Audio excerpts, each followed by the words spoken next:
आम नीतिदिनिया जीवन रे आधार कार्ड रो खूब गुरुत्व रही। एहाकू एक प्रकार रो परिचय पत्र बोली मध्य कहा जाए।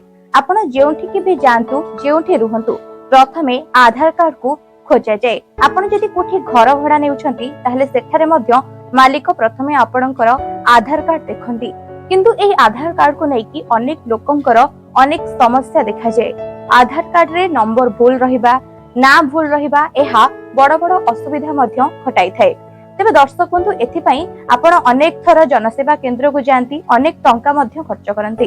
तेबे आज आमे जानिबा किभली भाबरे आपण घरे रही बिना मूल्य रे आपणको फोन माध्यम रे एही आधार कार्ड को ठीक करि परिबे। तेबे आसंतु ए सब विषय रे आज आमे जानिबा।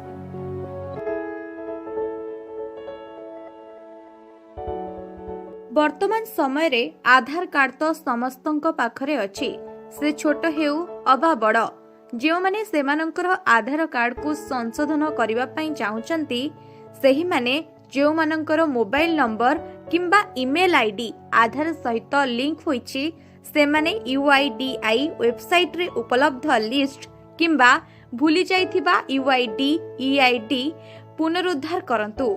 सुविधा माध्यम रे सहजरे सेमानंकर आधार विवरणी पुनरुद्धार करि परिबे। मो आधार विभाग रे हजि जाइथिबा किंबा भूली जाइथिबा UID EID पुनरुद्धार करंतु उपरे क्लिक करंतु। कैप्चा कोड सहित आपणकर संपूर्ण नाम, मोबाइल नंबर किंबा ईमेल ठिकाना एवं जन्म तारीख प्रवेश करंतु। एहा परे OTP उपरे क्लिक करंतु। OTP प्रवेश करंतु एवं दाखल करंतु। एहा परे आपणकर आधार विवरणी प्रदर्शित हेबो। आपणकर आधार नंबर मध्य आपणक मोबाइल को पठाजिबो।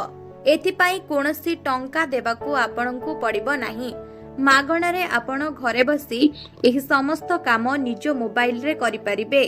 जदि आपणक पाखरे वैध मोबाइल नंबर नाही तेबे आपणकू निकटस्थ आधार केंद्र को जाई नुआ नंबर को अपडेट करबाकू पड़िबो। एथिरे आपणकू QR कोड ओ KYC रो फीचर मिलिबो। कोनोसी स्थान को गले आपण एहाकू आधार नंबर भाबरे व्यवहार करि परिबे।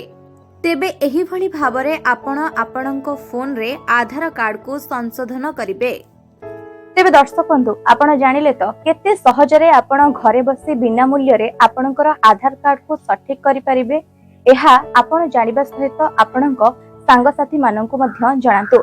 आशा करूछि आज रो भिडियोटी आपण माननकु खूब सहाय्य करिबो। रहिली नमस्कार।